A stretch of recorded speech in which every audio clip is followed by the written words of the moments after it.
Hey friends, today's episode is different than any that I've had so far, and I cannot wait for you to hear her story. Keyaira Johnson is a mom, wife, entrepreneur, and fitness expert. She's an ambitious change maker who has always made sure to fulfill her own purpose, goals, and aspirations. However, along her journey, she's learned that there are no awards, no dollar amount, and no opportunities that can amount to her role as a wife and mom. Today, she shares her journey of success, learning the balance of home and work, and the importance of supporting his while still fulfilling hers. Hi, everyone. Thank you for joining me on another episode of Supporting His, Fulfilling Yours. Today, I have a special guest. This is Keyaira Johnson. Kiera is a mother, a wife, a fitness professional. She covers all the bases between health and wellness. You may have seen her on local television here in Minneapolis because she's on there quite a bit. And she also is the one who puts on an amazing step class for the city. And that's something that I feel like you don't really see or you wouldn't expect to see in Minneapolis because it's like common in Atlanta, like in LA, all these like fun and like just vibrant places that you would expect a step class. But yours is like, it's here in the city. Yes. And how long have you been doing that? It'll be 2 years, May 11th. May 11th. Okay. Yeah, 2 years. Yeah, so that's time is flying then. Yeah. And you've like had such great success with it. Yes, I feel like it feels like I've been doing it for a very longer time. Yeah. But it is, man, like so many different platforms like I've witnessed Step to be on has been incredible. Like I think like I dreamed of this stuff and like it actually happened and I'm like, what do I do now? What platform do I get on now? Mm-hmm. So it's a really growing amazing class. I'm super happy about it. I can have the longest week and be like, oh my God, Steph is on Wednesday. Yeah. I'm looking forward to my step class, okay? Because I'm going to be in there. It sells out every single week. Is insane. Like, which is amazing. Yeah. And that is a testament, I think, to your ambition and all of those things, which we're going to get into because your story is very special and it's very different than the other stories that we've heard so far in this season of Supporting His, Fulfilling Yours. Yours is a bit reversed.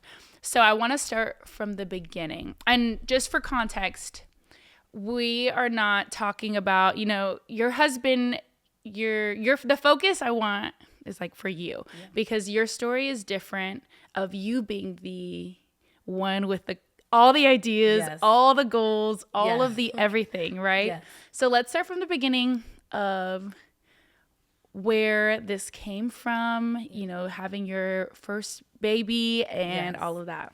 Yeah, so I met my husband, like I said, on Snapchat. Which I love. We met on Snapchat. And so I think I actually kind of hopped in his DM. Okay. Well, that would make sense. You're a go-getter. I seen him out of town, and I was like, oh, my God, you didn't invite me. Like, not that I would ever go out of town with a stranger. But he was like, oh, when I get back. So we knew a lot of mutual people. And he was like, when I get back, we can hang out. And I was like, are you going to such and such wedding? And he was like, yeah, would you like to be my date? So our first date was actually April 25th, 2016. So I was coming back from like Houston and he was obviously coming back from his road trip. And I remember he pulled up in like this red Dart. And when I was in Houston, right, so quick, I was in Houston with a Black woman. She was a detective, and she was just like schooling us, me and a friend of mine while we were down there, like never, go on a date with a man that doesn't get the door for you. So I was just like, okay, I'm coming back and applying all the pressure. Right. Like she was super successful, married for a long time. I said, when I get back, I'm applying all the pressure. So my husband picks me up, red Dart, and he was like sitting there, and I came outside in this little dress. And I was like, I don't go on dates with men that don't get the door. And when I tell you, my husband like zoomed around the car like to get the door for me. So our first date was a wedding. Shortly after that, we went on like a few dates in the summertime. Mm-hmm. And I remember when I went out of town to Miami and I'm posting stuff on Snapchat, looking for him to amp me up. Like, you look nice. Yeah. He didn't do that. So I get back home. And I write this long old message like, oh, I think it's just best you and I just kind of go our separate ways and not be friends. And he goes, okay, like, I was like, okay, cool. So I end up, he was a club promoter, so I ended up seeing him out at the club. Okay. And he was like, you good. And I was like, no, my friend does. So anywho, he was worried about where I was going and if I was going to get home safe. And so I sent him a message in the morning. We ended up reconnecting. It was literally like maybe 3 weeks after I sent that long message. Okay. And so from there, we just started like dating throughout the summer. September came. It was my birthday. And I always said, like, look, you are a friend of mine. We're not together. I was making that very clear. Yeah. September came. He was like, can I date you now for real? And I was like, yep. And so then February gets here and he's like, now I want to marry you. I was like, okay, cool. Like, let's do it. So, but he did the whole proposal thing. Yeah. But all within a year. Yes. So we were engaged. And then I was like ready, instantly wedding planning. Yeah. In mode, and it took me about a year to plan the wedding. And so we got married right during our honeymoon. I came back and I found out I was pregnant. So. But that was your second. That was my second. Okay. Yes. Yep. So I had a daughter. My daughter was 4 when she met my husband. Okay. Which was one of the most still one of my favorite memories of them too. Because it was just like a great mesh. At the time I was dating, I knew it would have to be somebody special who I would ever introduce my daughter to. And so my first, all 3 of us on a date was to the Twins game. And we just had such a great time and it was such a good connection. So that was. Let's stop right there because now this when my mom met my stepdad, she had me and I was about 8 years old. And she always talks about how important it was to find a man that had a heart big enough to accept and love a kid that was not his, but loves me the same as my sister. Like there's no difference. Yeah. What was that like for you? So prior to me meeting my husband, I made this list, right? One to prayer, one to Sierra prayer, but I made a list. I was very after that last relationship, I'm good. Right. But I was very intentional about how I wanted someone to love my daughter. And I remember one of the things on that list was I want him to call her princess. So he didn't start calling her princess till we were really by the time we were engaged. But I was like, oh, I remember wanting this. This is how I know this is the one. But everything was just, it just all came together really natural. My daughter was really young. So by the time my daughter, she met him, they met each other when she was 4. And then the next year when we were engaged, it was time for her to go to school. And my husband was a teacher. And so I was working at a human service job where I got up later in the day and he was like, what do you think about her coming to school where I teach at? Yeah. And I was like, it's over north. I don't know. And he was like, come and meet the community around there. And so I did. And so they started going to school together. So it was he would get himself, ready for work. I would have her ready for school and they would just ride along to school there and back. And so I think that's how their relationship really started to form, was just through the time that they naturally spent together. And just even, my daughter's 13 now. And so it's crazy. I know, right? Flies. Yeah. She's 13 now and their relationship is still very, very strong. And, you don't have any kids yet, but teenage, that's a really tough time to be strong. Right. I feel like I remember my teenage years were brutal. Yes. For my parents. Yes. So the fact that they even still have just such a strong, positive relationship, I feel like, even still, I'm like, he's the best. But yeah, got married, not even a year, not even a month after being married, my son came. And so surprise. And so his first child, okay, a boy, and so we were just ecstatic. We was really just excited about this new chapter. We didn't know how much it was gonna cost, but we was excited. Right. We still paying for it. But we was excited about this new chapter. So our life just kept evolving. And we were so young. I got married at 25. I think he was maybe 29, 28. So still really young and trying to navigate this new life. Right. Still having to co-parent and be a family. Right. That was a lot of transition for you guys. Yeah.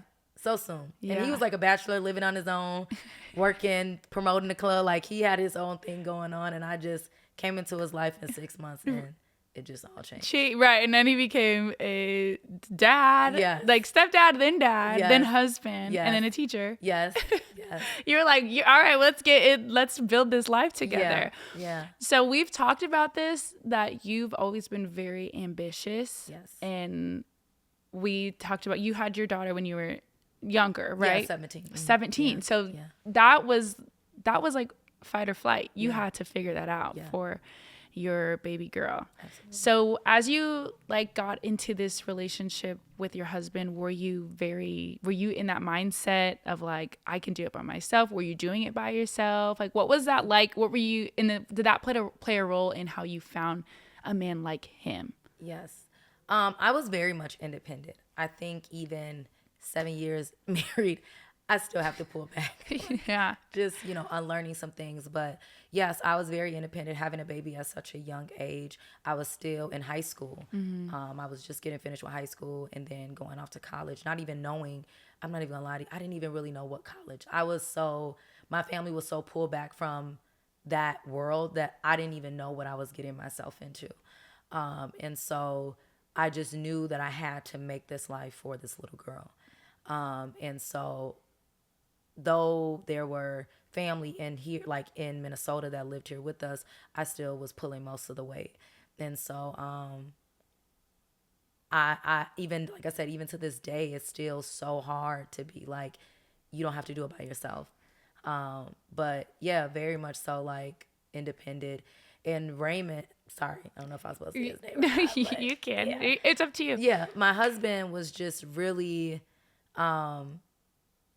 he was very proactive, but yet like allowing as well, like, I'm trusting you to be you. I'm trusting you to handle it if there's something you want to handle. Right. And I think in some instances I got us in trouble. It happens. I got us in trouble. Some stuff I was sure about. But Yeah. some stuff he was like, man, why I listen to you? And so, and I think now, as being married for 7 years, he's knowing when to be like, all right, that's enough. Yeah. Like, Put his foot down. Like, all right, girl. No, Yeah. I'll take it from here. Yes. Like, nope, instantly. Like, nope. And I'm trying to reason like, but wait, maybe we can.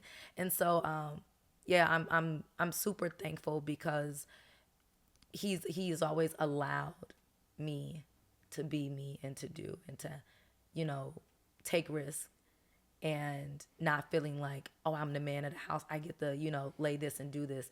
And so I think that has also helped with me feeling, it's also helped me not needing to feel so independent, not needing to feel so alone in certain like fights or certain problem that arises in life.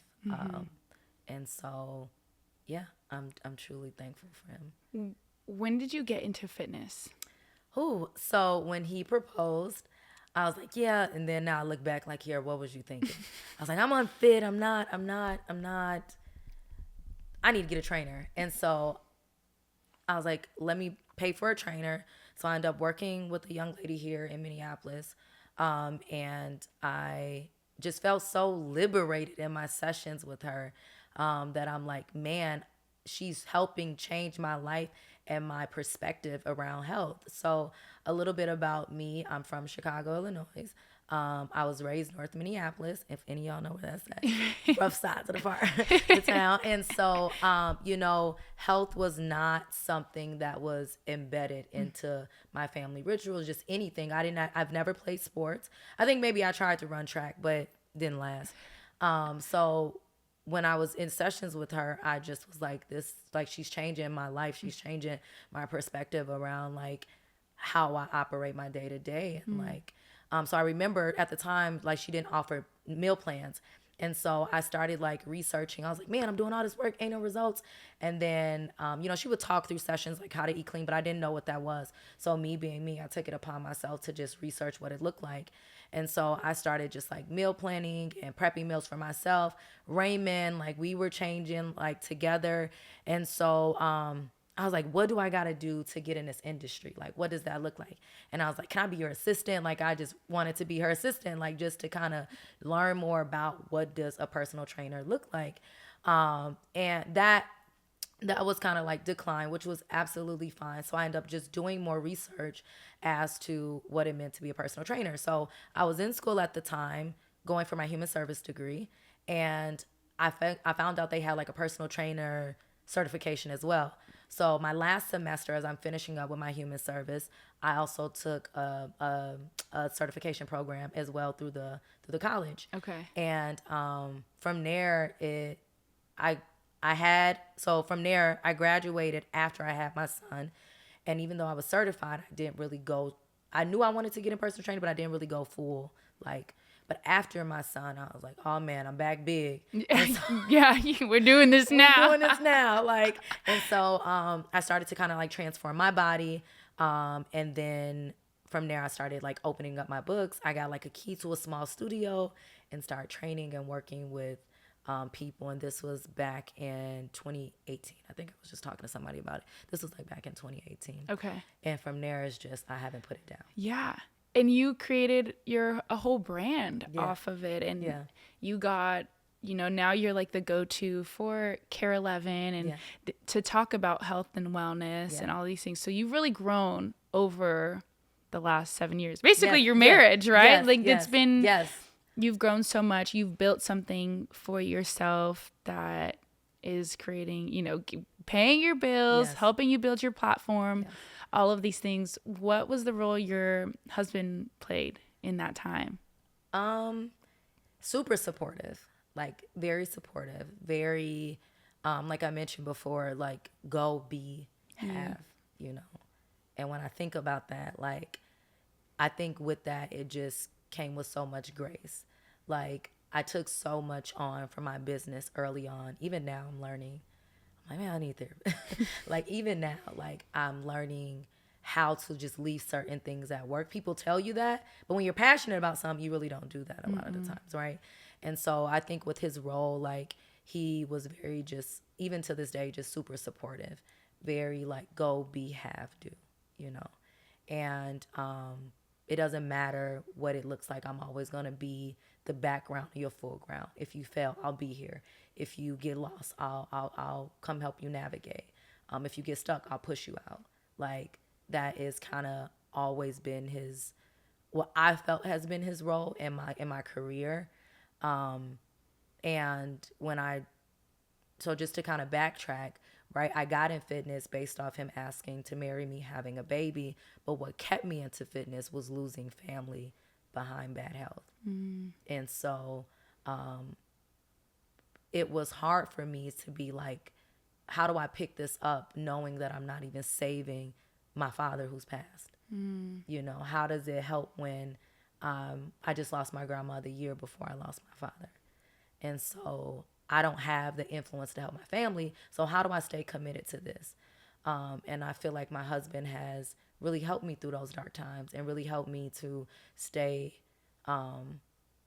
focused on why I originally got into it. And even just in like some stuff I'll do around the house, and he's like, babe, you make these really good healthy meals for us to stay healthy, So he reminds me a lot to why I need to keep going. And it just goes back to support. And then I don't know if I kind of just missed, but when I said grace, I mean in that moments where I failed, because I think when we're in pursuit of something, we don't look at the failure that comes behind it. And something I heard this weekend when I was at, it was called I can't remember what the event is. I don't want to get it wrong, but it's basically like sitting at her table. But it was talking about leadership philosophies. And one of the things they said was, one of the things the panelists said was fail fast. And it resonated with me, because when you are in pursuit of something, like I said, you don't think about the failure. You don't think about the losses that you take when becoming a boss. Right. And I think for my husband, right, when you are building something up, there's so much investment that goes there, financially, emotionally, spiritually. Yeah, your time. Right, your so time. Much. And so I think he's led with so much grace, because when I failed, Like, he's been there to be like, you can still do this. And even if like I was like, oh, I was supposed to put this money here, but I ended up putting it into my business, right? Okay, I got you. Like, you know, like, so he's led with like support and grace in terms of what I feel like how he's supported me, how he's shown up. Yeah. And I feel like there's so much, because you mentioned, you know, you had to figure it out for your daughter. I love that he's given you so much grace of the way you might operate might come from something so much deeper of like, and I just feel like maybe I resonate with this story so much from like, I see my mom like because of what she did. And she was that like, go get her. And when we talk about it now, she was like, you are my motivation because I had to figure this out. And now she doesn't have to. Yeah. My stepdad is supportive. He's very much like your husband. Like he lets my mom shine in all of her glory, and good or bad. Like he's like, I'm here. But sometimes I'm like, Mom, get in your soft girl era. Like lean on your man, you know, because that's where I live. Like my husband, I'm like, any problem? I'm like, babe, you know. Yeah. But it's like, it's such a blessing to have someone like that, especially after you've endured so much. Yeah. And you've had to grow so much. And now you guys are like transitioning again. Yeah. How has he, I mean, we've talked about, you know, what the role he played in that. But for you, those 7 years before we get into this new stage that you guys are in, those 7 years, you were able to like be focused on what you wanted to do, what your goals were. Yes. But what did you realize now looking back? Oh, man. Now we're about to tell the folks who I really am. Now we're about to have a conversation. But it's the most beautiful part. Yeah. So I think that in those 7 years, you know, like I said, from like just early on, I knew to go and get, you know, I knew to make way. And I think that looking back over the 7 years, I feel like I know that a part of my role in 7 years of letting my husband allow me to be like, it was kind of like, the world tells you to be bosses, right? Be bosses, be entrepreneurs, go get, you know, whatever. But the world doesn't say like, but also like, be present with people that are around you. Like be aware when you're going for this entrepreneurship, right? Like be aware that, you know, you still, for me being married, my marriage is my first ministry.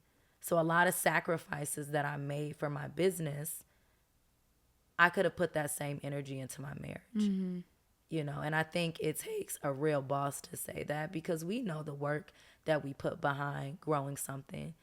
It's a lot. Like I said, it's so much investment there. But I realized that the same investment that I was putting into my business, I could have also been putting into my marriage. Yeah, everything came at an expense. Yeah. And so I would say some of the roles that I feel like I played was just, you know, I was a little selfish, you know, like, and when you talk about this podcast, supporting him, I always laugh when we were at the coffee shop, because I'm like, I'm supporting him and them kids. Yeah. Like, right. So there's a lot of support going around. A lot of support going on in one household. Yeah. But I think about that and I'm like, you know, if from my husband to my relationship and also my children, right? Like there were so many moments I feel like I missed out on by chasing my dream, chasing, you know, fitness, chasing clients. Yeah, all of it. Chasing opportunities. And so, again, I'm thankful for the grace that my husband has held for me, but it's hard. I mean, you just have to be careful, because not everybody would extend that grace when you've put so much into something. Yeah. I love this because I talk so much about like encouraging women to find their own thing. Yeah. And it doesn't have to be something that's a 9 to 5. It doesn't have to be, you know, you're racking in the same amount that that's never what I'm saying. Because for a lot of women, like if your man is playing in the league, you're probably not going to find a job that's bringing in what he's bringing in. That's the reality of it. But it's always good to have something that's yours. That's your identity outside that. And I come from a family of strong, independent women who are just like, we're gonna do what needs to be done by any means necessary. You're either on board or get off. Like, and that's just how it has always been. And getting married put so much into perspective for me of thinking like, okay, I want to have my own, but I don't want to miss the things that are happening for my husband. Yes. And while doing that, and by the grace of God, I've been able to find a job that allows me to have that balance of I can show up for myself these days, but after 5 o'clock, when it's a game, I'm not missing any games. Yes. I'm on the road for playoffs. Like my priorities shift. Now this is my time to support my husband. Yeah. I've gotten my time. I feel fulfilled. Yes. But now it's that. Now it's this now I'm transitioning into wife mode because it's like, that's also, I know, very important to me, very important to him. And I love that your husband has given you that time to figure that out and has never made you feel guilty for pursuing the things you've wanted to pursue. No. And I think that's the biggest thing for me is like, he never made me feel ashamed about wanting to be, I think I said this to you before we started, but in our vows, he had mentioned like, I would be there to support your 100 business ideas. So before it was fitness, I was like trying to do makeup. I was trying to do all these different things. Yeah. And so he knew, and I think part of that just speaks to my ambition. And I think it just spoke to like, I don't want to rob you from fulfilling what you want to fulfill in this world and on this earth. And I'm thankful for that. But I think I started feeling I started pouring too much. Yeah. What made you have that realization?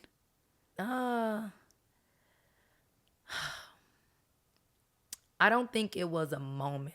I think that I would say when I started to show up a little bit better was like over the course of like 2 years or maybe a year or so ago. Mm-hmm. I hope I'm showing up better. Randy, you let me know after this podcast.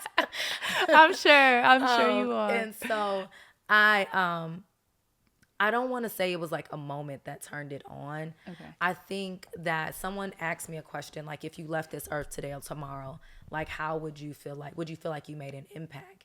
And I'm like, yes. Like with fitness, I think for me it's like there's millionaires in the industry that, people that train, like, there's people that make a good living off of doing what I do.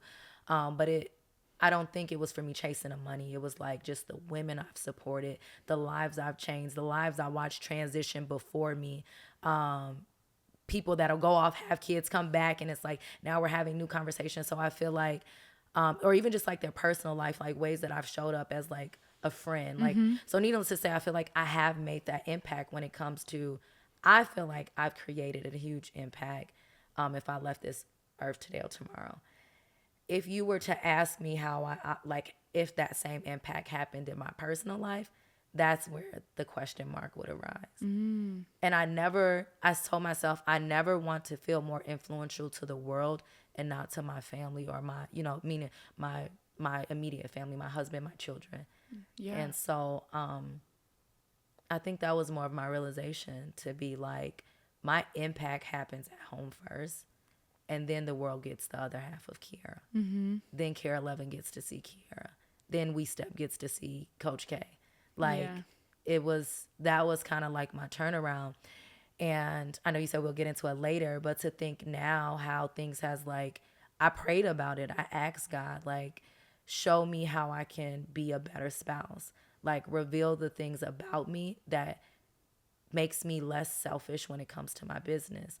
And create a routine for me for when it comes to my children, when it comes to my husband, because I know how to be routinish in my business, but I didn't know how to do that at home. Did that make me a bad mom or bad wife? No, I don't think so. But it also didn't it didn't leave me with the impact I wanted it to leave in my home. Mm-hmm. And I think, you speak so highly of your husband, which is a blessing. And I love that, because I love to hear like other women truly love their partner, because I feel like nowadays people don't really be liking who they're with, you know what I mean? And when you have a good person, you just want to be the best version of yourself for them, especially when you have those moments of realization of like, I really do have a wonderful spouse at home, and how can I be a better me? How can I be a better mom, a better, everything, and show up for your people? You guys before, so the last 7 years, we talked about this before, you were busy. You had clients in the morning, clients at night. Yeah. You didn't get to take your kids to school. He would take them because he was a teacher and all these things. So he was very much like the head parent in a way. Yes, absolutely. Absolutely. And so now his job, he's no longer teaching, and now he's in a field that's much more demanding. Yes. And his hours are pretty much like my husband's hours. Right. Where they gone all day and they're getting home late after, the games and all that stuff.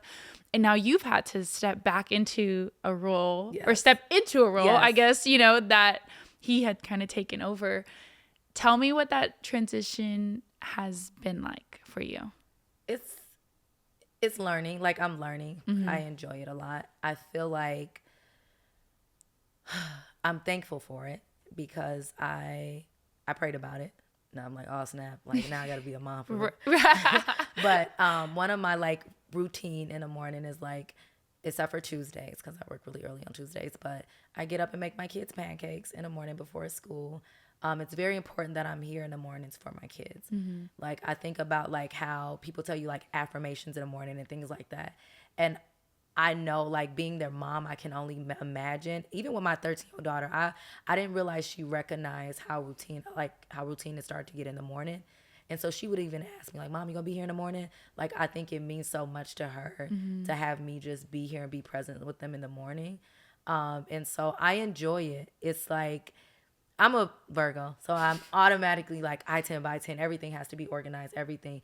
And so to have this ritual now in my home where I'm up in the morning and preparing breakfast in the morning, my childhood, there was never happening. Being home when they get home from school, seeing their faces. Sometimes they want to look in my face, sometimes they don't. They're like, all right, Mom, bye. Mm-hmm. But it means so much to me to just be able to spend that quality time with my kids because they're going to get older and they're going to go off into the world by themselves and be making their own morning routines. And just to I want them to at least remember me by Mom always made pancakes in the morning. Yeah. Or Mom was always, at home making snacks. And so, I enjoy it. I mean, it gets busy. It's hard to even now in just this transition I'm in now in my marriage with us, my mother-in-law passing, knowing when to put work down, knowing when to say you're still full of power. You're still the fitness, however you want to say it. But your family is very much your first priority. Yeah. And I have to prioritize them. I have to give space to that. But it's hard. It's a stretch because I'm man, I could take that client. She want to pay me this much early in the morning. I could just be up, but no dollar amount is going to change what I'm trying to build in my home. Mm-hmm. And I just want to say, for people who maybe listen and they think making pancakes for your kid, I do that every day because maybe they're a stay-at-home mom or there are things. But this is again a different side because when you are trying to change the world, you do miss a lot of things. When you are chasing your dreams, you miss so much family stuff. My husband and I talk about it all the time of him chasing his dream means we don't spend holidays with family. That means we miss birthdays, we miss weddings, we miss all of these things. And every year it's kind of woo, you give up so much and so much things that maybe and over time you get numb to it where you think I'm sure the last couple of years it was so normal to not be present for little things to where it just felt normal. Yeah. But then when you start to change the way you think, you realize our time is limited. Yes. You cannot put a price on time. Yes. And so I love that you are vulnerable and have the strength to say I was job focused. I was focused on my career to where I didn't always show up in the ways, the traditional ways of being a mom. Doesn't say that doesn't mean that you were a bad mom. You were a great mom. You were a present mom. Yeah. But it just was different. It was different. And now you're getting more in a traditional role. My soft mom block. Yes. You know, so you have the soft girl. Right. Now soft mom. The soft moms are making pancakes. They're getting the kids off the bus.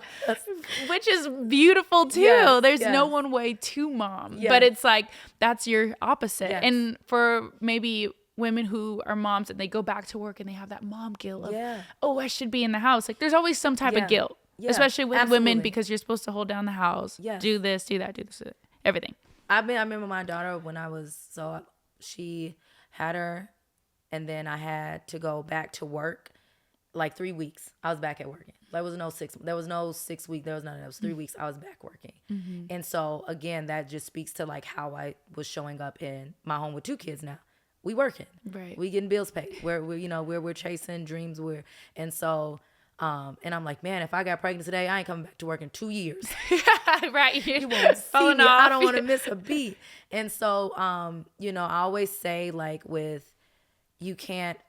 for me, it was like, I'm thankful for these moments. Cause again, I was a young mom. You bounce back easily, you go back into, so it's easier to jump up and to do. But with age, there's wisdom. And so you then start learning like, well, even if I did have another baby, I wouldn't be able to jump up and go back to, doing the things I used to do. And so, I have no shame with saying it. And a lot of women, Black women my age, come from some of the same backgrounds. People that know me and know, like, she's been in this, and like, I've been in, really bad environments. And I know what, I like, it was always on a go. Everything was quick. Everything was fast. And so, like we talked at the coffee shop, like you just unlearn those. You have to just unlearn those things. Yeah. And so when you talked about like, when you said like your mom is like the get on, like that's how I was. Like either you with me or you not, or like you either for this or you not. Like, and so,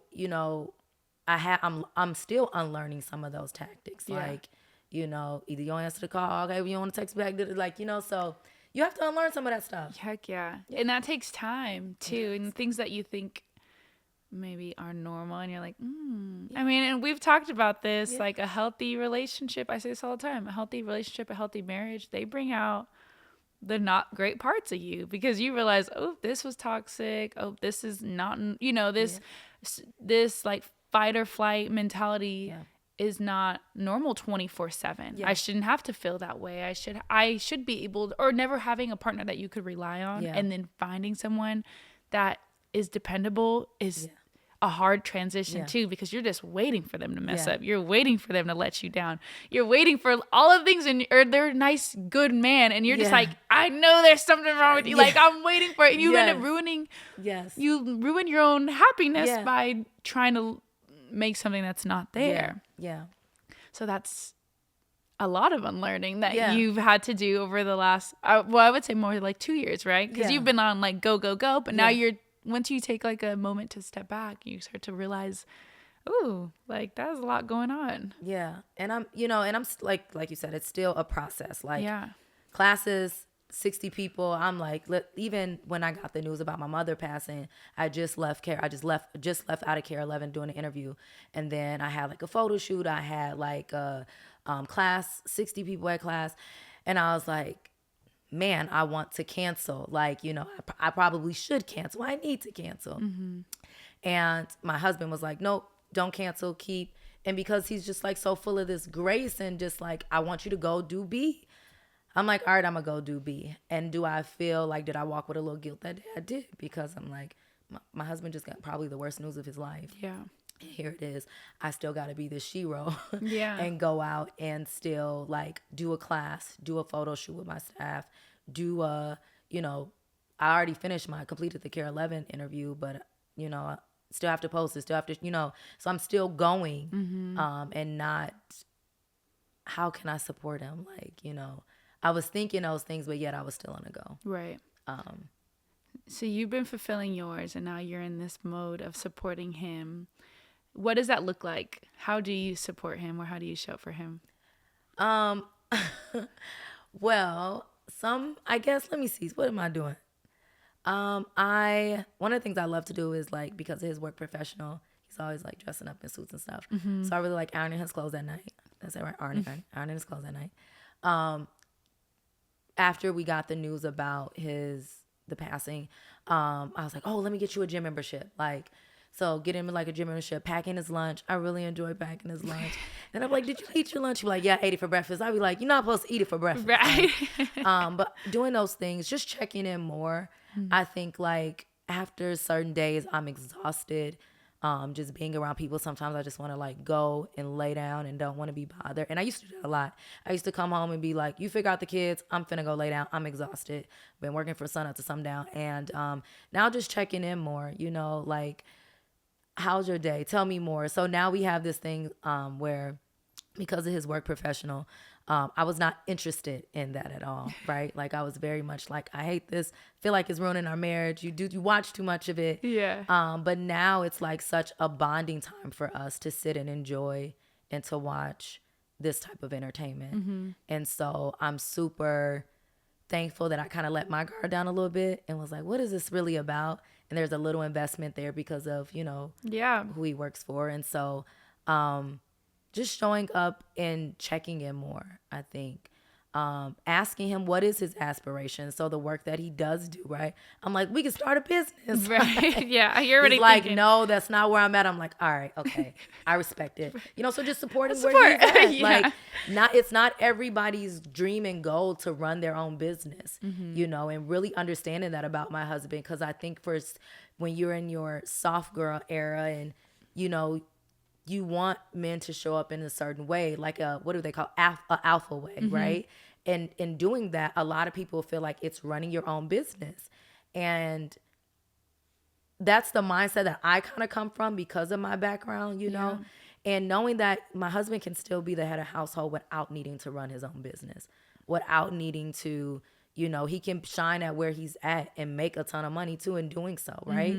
And so just supporting him in that, like, he doesn't need to have an entrepreneur drive like you in order to make him head of household. Yeah. He can be who he is, do what he does and what he loves, and you can support and still stand behind him strong, like boldly, and say that he still takes care of what he needs to take care of. Yeah. You know. Accepting him for where he's at. Yeah. And just supporting what he wants to do. Yeah. Yeah. I love that. Has he mentioned to you like the change, or was that jarring for him, or like what's going on, like like are you okay? Was he worried like when you started to waking up to pancakes and stuff, you know, like what's going on? I think for me a lot of it was I don't think so. My work, I took home a lot of it. Like, I carried my business on my shoulders. I carry relationships that I had in my business on my shoulders. And I think it impacted so much of like my mental health that I had a certain way that I showed up at home. And it wasn't necessarily to say that I don't support him or I don't love him. I just didn't know how to balance it. And I think now that I've came into this like piece where I'm learning when to drop that stuff off, it helps me show up at home differently. And he's noticing that. He noticed, like, I'll explain something that happened at work or, like, a situation that took place, but I will be like, okay, then we're moving on. We're passing on. Whereas, though, there's so many days, like there's so many times I would, like, prolong it, like, talk about it this day, talk about it that day. He'd like, and he'd like, oh, I haven't heard you talk about that situation. So I think that knowing how to really leave my business, my feelings over there and coming and just being his wife at home, I think is like where he noticed, like, okay, because I'm not bringing work home. Yeah. And when I'm not bringing, you know, again, like I said, it is, people can see the glams and glips and the, you know, KARE 11s and the pack we step classes and things like that. But there's so much more that comes behind that. And there's so much, businesses can be burdened sometimes. And when you don't know how to leave it at the feet of the Lord, you will carry that stuff with you. And it doesn't just show up in when you're doing business, but it shows up in personal relationships as well. And, you know, they say the closest person to you gets it the worst. Yeah, absolutely. Like, yeah. He would get it the worst. Or he wouldn't get this, I'll be 80% at Power Me Athletica, 20% as my husband's wife. And so knowing when to turn that off, knowing how to be 80 here and giving Power Me Athletica 20. That's a tough pill to swallow. It is. I was just thinking about this the other day too, because life is exhausting and we all know it and we all are doing so much.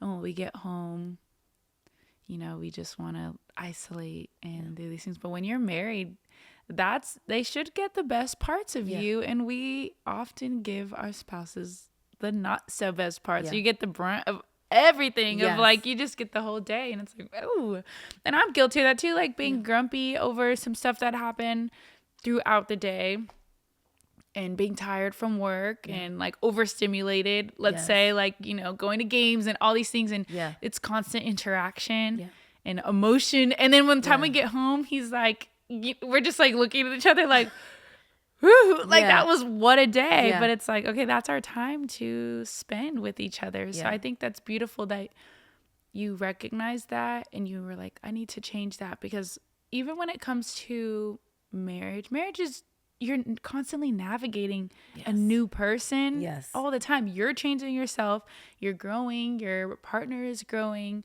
and to like recognize, what role am I playing? And maybe it wasn't even like you guys were operating fine. It was your normal, but how do I make this better? And it's like some people get comfortable in marriage of just like, we're fine. But you don't like, no, I want to be great. I want to thrive. I want to look at my husband and see stars. Like, and, I always tell myself, like, I want to be chaseable in my marriage. And there's a scripture. I don't want to get too religious on here, but I love it. There's a scripture that talks about how a man rather sit on the top of the roof and then in the home with an angry woman. It really, I got to think of the scripture. And I think about that scripture a lot. And I guess it wasn't like front facing for me when I was like in and doing my business so much. And I don't think it necessarily talks about like an angry woman, but like a non-present woman as well. And I think for me, just wanting to remain chaseable, I want to be present in my home. I want to be a chaseable wife. And I don't want to be chasing my business. If it can look right, it'd be like me chasing my business, my husband chasing me, right? But in order for somebody to chase you, they got to want you. And in order to want something, you have to be present with that thing, right? Like, I don't just say I want a Louis bag. I'm going to go into the store and be present with this bag. I want a window shop. Right. You know, you're going to find the bag. And then this is what tag. I want, right? And so, like you said, it's always navigating, right? And I want to make sure that in this ordeal of us navigating life, because you got marriage, then you got bills, then you got expenses, then you got all this other stuff that just piles up on you trying to create one life with somebody, right? And so, again, I just go back to say, like, I don't want my husband to sit on the roof. That's what Right. And I'm sure there's times, that's why our house is so split level, because he needed a downstairs, but I'm like, I don't want to sit downstairs and I don't want to be on the roof. Right. So what does it mean for my husband to come home and have this wife like standing in the kitchen, or have this wife that's reading to her kids, or have this wife that is, you know, going out and just being the Proverbs 31 woman, you know, going out, feeling respected amongst the city, and then coming home and taking care and creating a blessed home. Right. Like, and I think there's so much pressure on a woman, a Black woman at that, to go out and be and become. And if you're not doing those things, then you're less than, right? And I'm really excited to read this book by Sarah Jakes, because it talks about the power of knowing how to feel powerful as a wife, knowing how to be powerful as an entrepreneur, right? Like, you don't just need to do one, right? And so leading with that is something that I want. I want to feel like, oh, I know her from KARE 11. I train with her, I worked with her, or people can, you know, I may not be in that room, but they're speaking highly of me, right? But I'm at home, meanwhile, making pancakes for my kids, right? And so that's the life I want. And I desire to be married. I want to stay married. You know, you don't get married, like I think I said before, we run after being a bride, right? But we walk being a wife, right? Because it takes time. It's a steady thing. And so I think about, like, you know, I have these moments, like, I'm like, dang, what if I wasn't married? Like, I would probably just be a mess. Like, you know, my husband is such a backbone to who I am. I get emotional just talking about it, because he's been so much for me. And I just want to return that love, that support, because he deserves it. You know, he deserves it. I love when you say that, because when you have said that before, and you said, like, it's easy to be a bride, but we don't learn. No one really teaches us. We can put on the white dress. Yes. We do the makeup. We look good. We come down. And then the you said, the veil. Yes, the veil. Then then this thing becomes a mirror, right? Like you now have somebody. I didn't know how ugly I was until my husband told me how nasty I was. You know, you can think I'm just the nicest person. Why are these people doing me like this? Yeah. And then your husband reminds you, like, here go this mirror. Like, yeah. But they do it in such, he doesn't do it like where he's antagonizing me. He does it from a place of love because he wants to see me at my best, right? But when you, like I said, you run to be this bride and everybody's excited. You got people lined up waiting for you to be this wife. But Raymond, my husband's the only one that pulled that veil back. He's the only one that get to see the true, authentic me. And he gets to have me before the world, the other people have me, right? And so I want to keep that. I want somebody to get in my face and hold me accountable and tell me when I'm wrong. I want somebody to challenge me to show up unapologetically just because it's a Tuesday, you know, your clothes are ironed, your socks are folded, you know. I want that, you know. And so, yeah, I don't want to, because the business is going to be there. The business is going to go up and down, you know. That if I can give anybody advice to that, it's just like, it's going to go up and down. It's going to change. There's always going to be seasons. Same with your marriage, right? But your husband or your spouse is 10 toes down for you every single time. Like, you know, and I don't want to burn that bridge. Yeah, right. You know? That's one you can't lose. Yeah, you don't want to, you know, and even to people that don't have spouses, when you do get that someone that cares and loves you and supports you, like, know when it's time to be an entrepreneur, know when it's time to be this person's spouse or this person's partner, right? Because it's so easy to cancel people, right? Like, oh, they ain't support me. They ain't. Like, I strongly believe that sometimes it's not about people not supporting you. It's about you just not recognizing their value while you're in pursuit of yours. That's a good way to look at it. And I think this will resonate with a lot of ambitious women who, and even single women, like you just said, like I have girlfriends that are coming to mind right now who it's like they have their path of where they're going. And if the guy doesn't show up in a way they, you know, it's like this idea. I'm like, this is a great guy. Like, what are you doing? Like, girl, leave the office an hour early to make it to dinner with that man. And she's like, if he really wants to be with me, he will.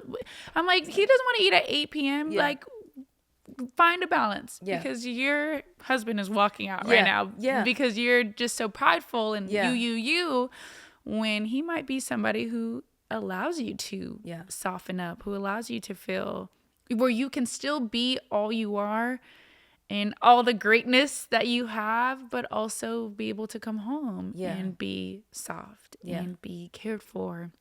You know, people talk about like the price tag, like I don't go on sale, like it is what it is. But like, we have to also understand, like, we're not the only items in a store. There's some people, like, everybody has a price tag, right? Everybody has value. And when you learn that, like, it pulls back this layer of selfishness, right? Like, I don't have to be the only one to feel like I'm the only person that brings value to this relationship, whether if it's a friendship or a spouse, right?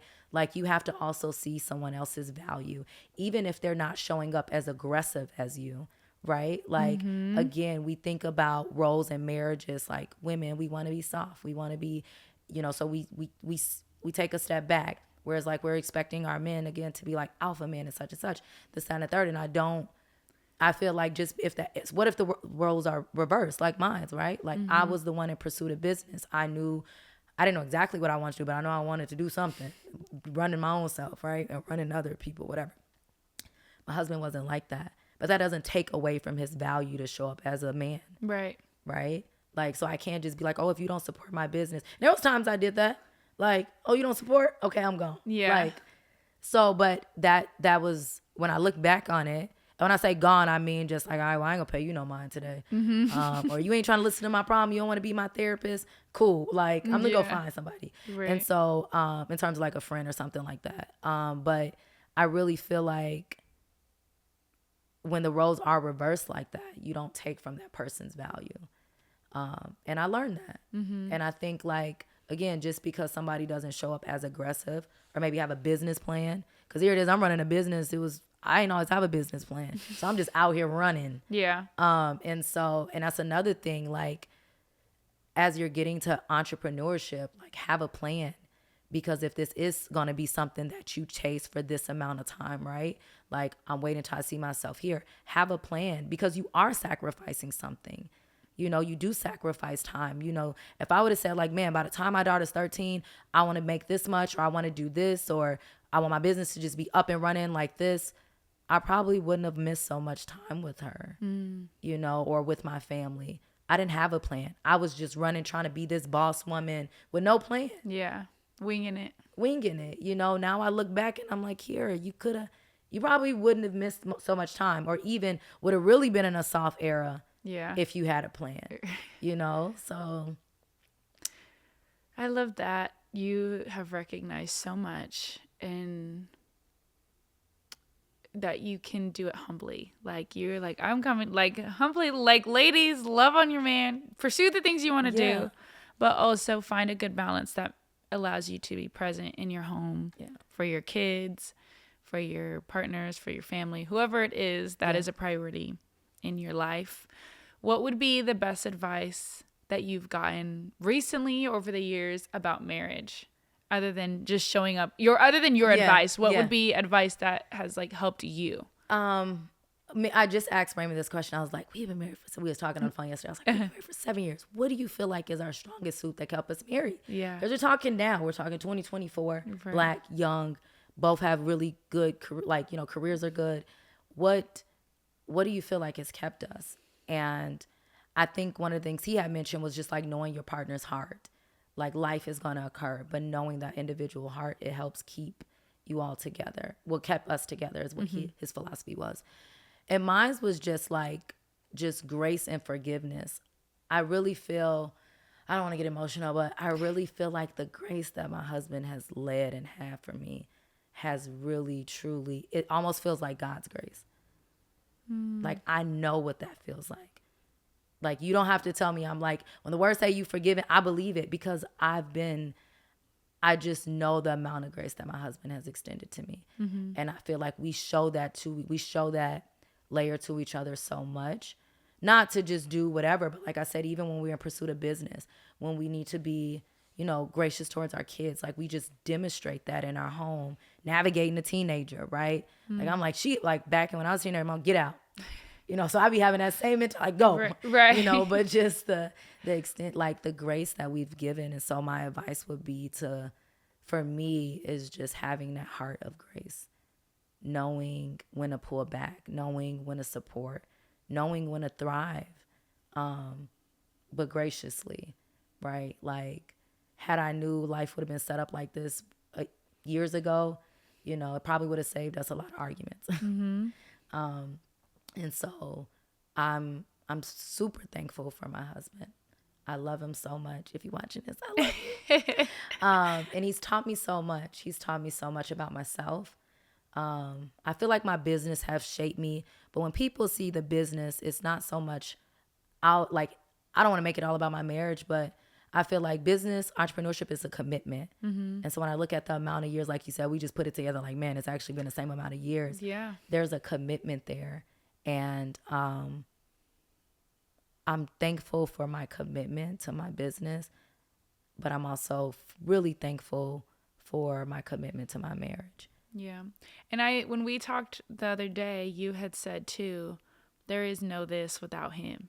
Like, yes, he gave you the grace, but the support to go full throttle for the things you wanted. And I think you like repeated that. There is no this without him. I wouldn't be me had he not done this. And I think that's also a lot of times when we accomplish something, I did that. Like, it's quick to forget, you know, we're all quick to forget all the people that played a role in helping us get there. But you give all of it. You're like, God and my husband, because there was no way. I just, you know, I know that running a business, there's so many like dark moments that I don't feel like people talk enough about. I don't feel like we share that. I certainly don't share. Like, this is probably the most vulnerable like I've been or authentic I've been about my business. You always see just what I want to post and what I want to share. And it's just so many losses that come with being a boss. Like, and when I say boss, I just mean not your bank account, just like running your business, right? And I just remember so many like dark moments that I had running a business. And I know that if I didn't have my husband, like, I wouldn't have ran a business. And so I'm just thankful that he's been here to support me and pick me up and just carry me, carry my family, like carry my kids. Even with his busy schedule now, like, he's still carrying. And so I don't want to give Prayman too much credit. God is a jealous God, you know. But I know that I'm the woman that I am today because of him. And I know that all the step and all the me yelling on the mic and everything is a byproduct of the love and the grace that I have at home. And none of that would be possible without my husband. I love that. Made me tear up. You made my girl. I'm here crying. It makes me like, because you're also, I talk so much about purpose on this podcast because I just truly believe God puts us on this earth to fulfill something bigger than ourselves. And I think there's seasons and make our purpose maybe changes in different seasons that we're in, of why we're here. Why are my husband and I here in Minnesota for 5 years? What are we supposed to do? Whose hearts are we supposed to touch? Who are we supposed to help? And then we go somewhere else. And then that, like there's always a purpose for wherever we're at.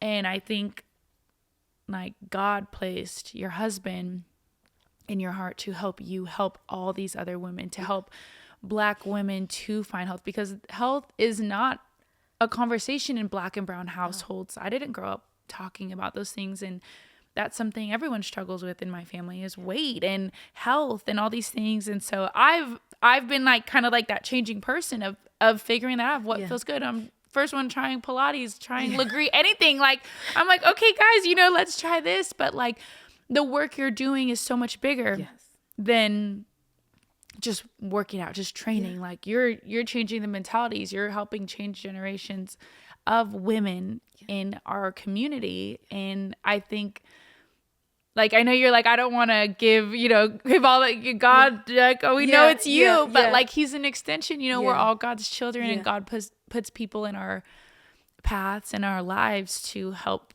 a greater good, to help with that purpose that he has for us. And like for my husband too, he lets me be free in whatever I want to do. And a lot of guys would not let their wives come on a podcast or start a podcast and talk about things because like, I don't want my business, but he knows that it's for something bigger, and someone needs to hear this as well. And so you are so deserving. I'm saying all this to say that you are deserving of the grace that your husband gives you, and that the work you're doing matters. And I could see why. Like, you're a bright light. You shine. You are so kind and encouraging and all these things. And so it makes sense that your husband has been so patient and supporting, and because I think he sees what I see, and I haven't even known you as long as he has. He lives with you, all these things. But it makes sense. I think you both are beautiful people, and you add so much to the world that we're living in. Yeah. I feel like when you talk about purpose, when I think statistically, I'm like, I'm not supposed to be married this long. Like, I'm not supposed to have a marriage this good. And so when I think about that, I guess, not to be too emotional, but marriage is a purpose too. And it's powerful. And I know that this, I'm like, God, I know that you love me because you've kept me in this. Anybody can walk down that aisle, but it takes strong people to stay married and stay committed to marriage. Like, And I just thank God for the purpose he's shown me through my marriage outside of my profession.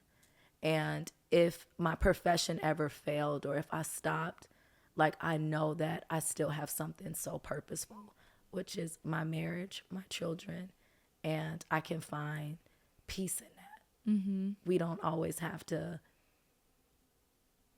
feel like running a business is the only thing that gives us purpose. Mm-hmm. Marriage is so purposeful.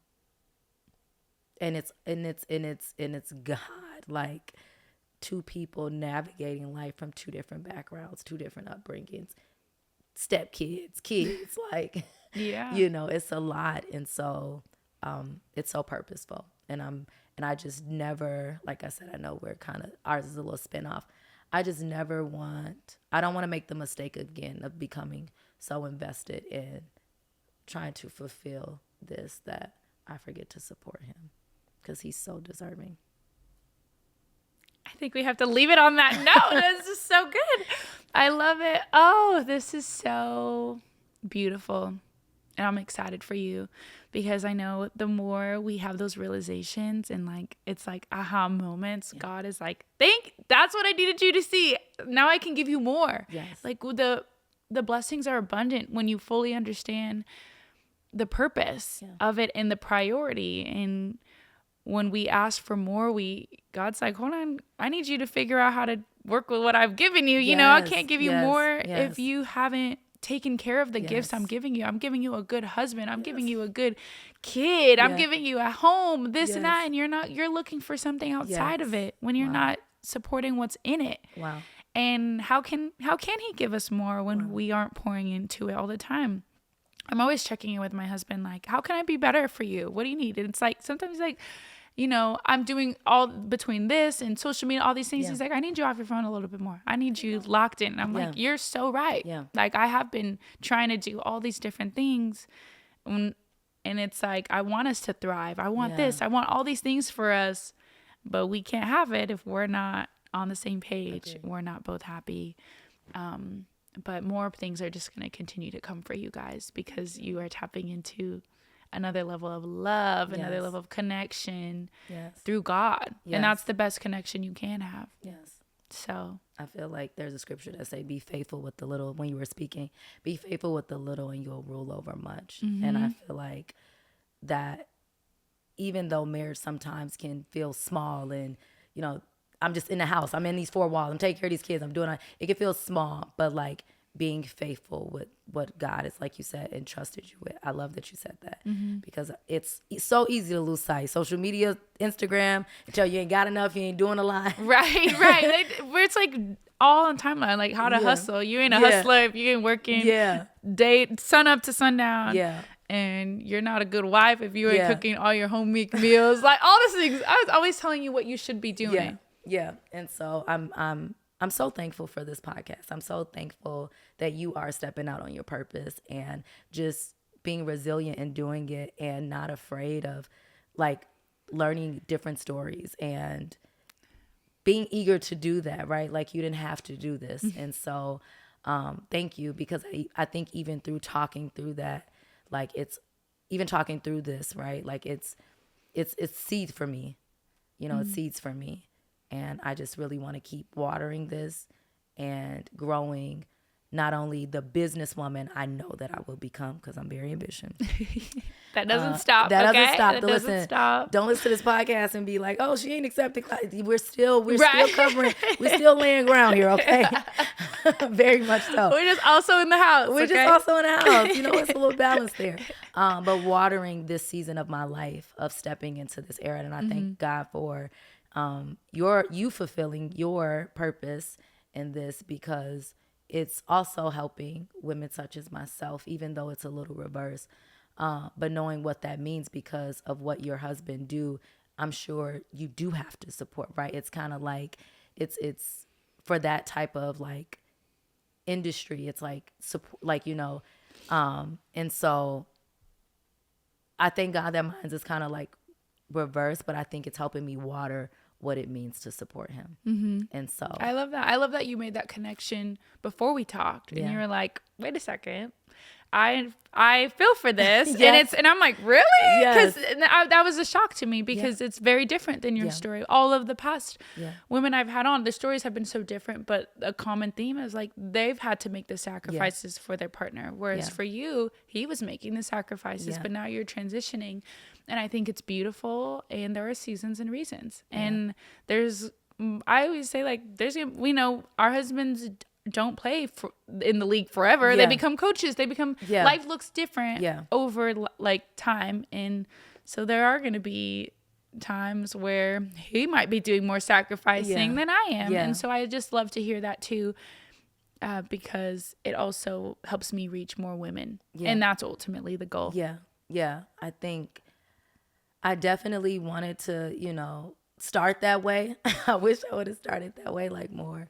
But I'm thankful for my story, and I think, like, some people that see me on TV, not TV or just whatever, like, they might, like I said, this is the most vulnerable I've ever been about, like, my marriage, even speaking about it. People just see videos or pictures or stuff that I choose to post, but I'm just so thankful. I feel, like I said, this is seed for me, and I just want to keep watering. I want to keep knowing what it means to show up as a businesswoman, but more than anything as a wife, because this is my first ministry, and this is where I know that I feel as confident as I do because of my husband and children. They stand behind me, and so I'm thankful that you allowed me to come on and you share. Oh my gosh, no, thank you. This is amazing. I feel refreshed.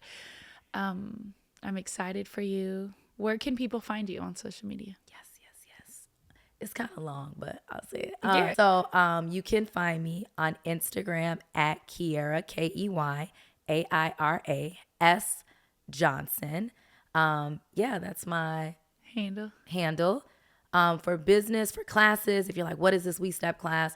You can go to the website, www.powermeathletica.com. We Step is every Wednesday, 7:30 p.m. Fun, live, 60 people, live DJ. So if you are in the Twin Cities and want to check out that class, if you are looking for a personal trainer, there is availability there. You can contact me via Instagram or through the website I just mentioned. Perfect. Thank you. Thank you so much for joining again.